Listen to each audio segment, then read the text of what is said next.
There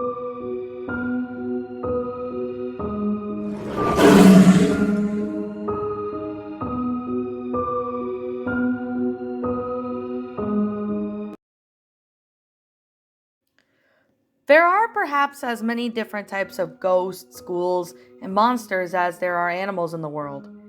Indeed, to some that say we may feel like a fit of similar role. The extra dimensional or extraterrestrial visitors to our realm, who come in incredible shapes and sizes. Some we find are easy to relate to, such as vampires and zombies, monsters we've grown up with and visualize quickly in terms of how they look and act. They may have frightened us, but we can say at least we understand them. The same cannot be said for one of Scotland's most bizarre, otherworldly visitors, entirely known as Hairy Hands. Said to be a pair of large, demonic hands covered in black hair. This monster is unique and is adapting to the modern world, terrorizing humans in a manner few other spectators have. You see, Hairy Hands manifests itself to remote stretches on the road inside of a car, grabbing the steering wheel with great force and try to swerve the car off to the road to another traffic. In assist, yes, Hairy Hands was a malevolent being that truly delights in trying to harm or kill those unfortunate enough to be blessed by its arrival. No one is really sure what triggers the hairy hands or why it targets cars. All that is known is that at any point in a remote stretch of road, hairy hands could make a manifest and fight for the survival it ensures. The hairy hands not content until the car of its choice crashed into some manner and its victims left uninjured or dead or severely shaken from their encounter.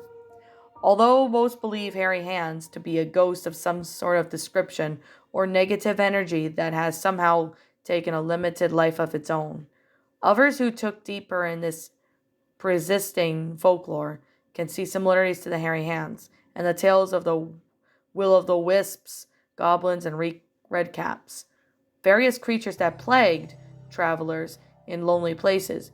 Each one has its traits that could be attributed to hairy hands. We start off with will-o'-wisp. In days of its old, it is believed to be a ball of light that forms in the marshes and leads travelers to their doom. Explained by the science as the swamp gas or optical illusions, as it entirely shares the hairy hands habit is to not harm travelers. However, since hairy hands tends to be outright more aggressive than misleading, this is the least likely culprit. Thus, we move on to the goblins. These are considered to be ugly and mischievous fairies that, while quick and social among themselves, held no love for humanity, prone to be plain pricks and striking livestock with disease. They are also known to enter homes and tug the hair of children, bite the toes, and generally cause havoc. Goblins who are able to change shape at will, and like many fairies, they were a mixture of pagan spirits, nature, and the restless souls of the dead. They share the hairy hands' more aggressive nature, and perhaps attempt to crash cars is a modern-day prank by mean-spirited goblins.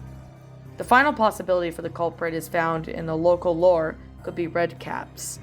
These were especially more magical than goblins that wore iron shoes with small axes as well as caps stained with fresh blood. If the blood on the cap ever dried, then the red cap would die.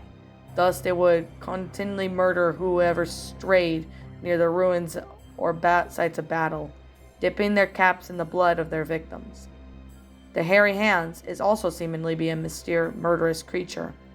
Perhaps it's a result of a starved redcap cleaning existence by a merchant, seeking new ways to spill the human blood. Even though how successful it might be, it is highly debatable. Many of the free culprits, but there are fairies. In truth, we may all be stranger than we already imagine. The hairy hands is a mystery, and that one of Scotland's most fearsome spectators. It could be a ghost, a goblin, or another creature of the night.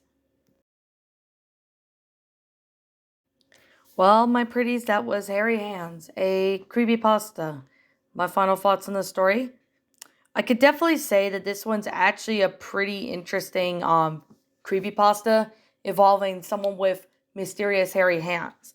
This story is pretty much a folklore or cryptid from Scotland. Now, I don't live in Scotland, so I can't really, say if that's, if I've seen one or not. But I have to say, I remember Lupus Crepus narrated this story about 7 years ago. So I thought, you know what? Why not give it a read at this one? This story was honestly, it does seem interesting about this creature or whatever. I mean, I can honestly see that, being the case because, with Harry Hands, making the car crash and accidents and that. I mean, it could be possible. It could be the Red Caps doing it, but there's not really any explanation much about if that was the case or not. You see, this story kind of leaves me, a little bit, more giving me more questions. Now, I mean, the grammar was good for the most part, but I did spot a couple of run on sentences in the story.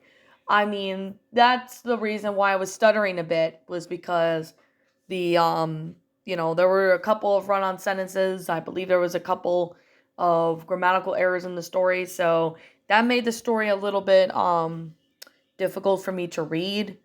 But doesn't, knock too much points from, you know, the rating of it or anything.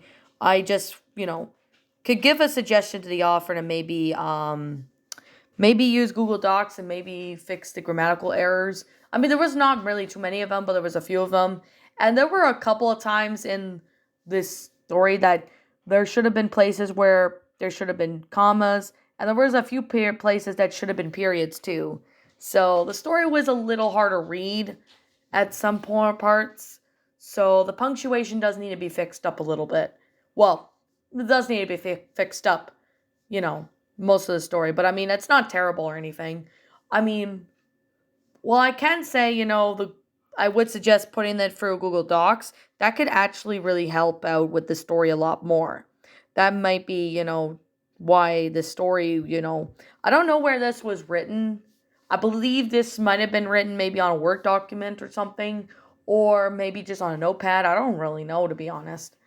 I mean, the story's been on the wiki, I think, for a long time, so I'm thinking, you know what, I'll give it a benefit of the doubt. It's an interesting concept for a story even taking place in Scotland, and it does give out some theories, which, I mean, they are believable. I think the last one is the most believable out of all of them. The other ones, I mean, I can't really see them do anything that the Hairy Hands does, but yet again, that's something we may not know. But the last possibility theory is quite believable of it, to be honest. So I guess with that being the case, I'm not sure who the original author of this story is, so yeah, I'm gonna leave this as anonymous, by anonymous for now. If I find out who the original author is, or if the original author manages to come across this story and they commented saying they wrote the story, I'll be sure to give them proper credit. So yeah, with that being the case, and with that being said, yeah, like I'm gonna say, this is just simply my own personal opinion, and if you happen to disagree with me, that is perfectly fine too. We're all entitled to our own opinions regards to these creepypastas, and this is simply my own personal thoughts. I'm gonna give this one an 8 out of 10. I'm giving it an 8 because yeah, the sentence structuring does need to be fixed up because there were places that should have had commas or periods. I mean, there were a few commas here and there and periods, but there were just need a little more commas, for the run-on sentences part. And I mean, the grammatical errors could be fixed up too, but other than that, it wasn't a bad story. I honestly found it to be pretty good. The possibility theories, I think the final theory is the most believable theory out of all of them. So yeah, that's something I wanted to state about that. So I guess with that being said, and that being the case, what did you guys think of this creepypasta? Did you all enjoy it? Did you all not? Also, what you have done personally to help make this story a lot better? Feel free to state and leave me your thoughts and opinions down in the comments below. I'm the Queen of Lions. Thank you so much for watching today's episode. If you're brand new here to this channel, feel free to like, comment, subscribe, ring the bell for notifications to when I upload. And as always, please roll the outro because I'm out.